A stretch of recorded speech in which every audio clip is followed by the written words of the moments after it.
Hi, it's me again with Corel Draw Tips and Tricks, and somebody's trying to cut this out on a CNC router, and I don't 100% understand why they can't get the arch right.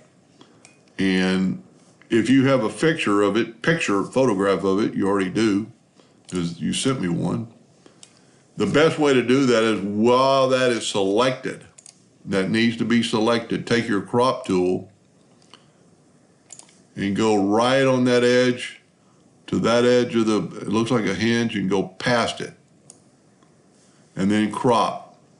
Now we want this to be, let's say it's a 2-inch hinge. With this locked, change that dimension to 2 inches. Now you have a 2-inch picture that's exactly 2 inches, and we can take the parallel dimension tool and we have 2 inches.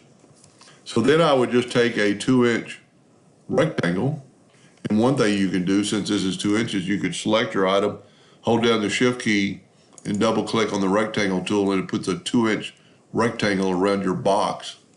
Now we need to bring this in, because remember I went a little bit past, so we're going to bring this in with this handle, and it's just playing by ear here.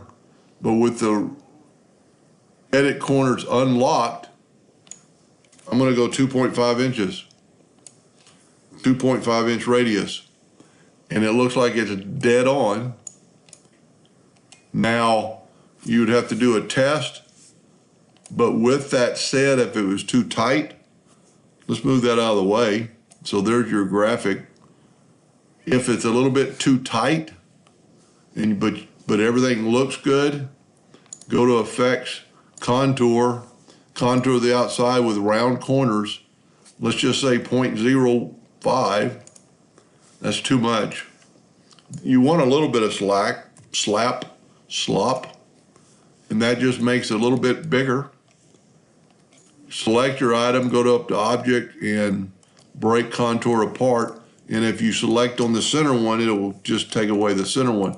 So now our item is 2.02 inches bigger, because we went 0.01 on both sides. So it's 0.02. I truly hope that helped, and thank you for watching.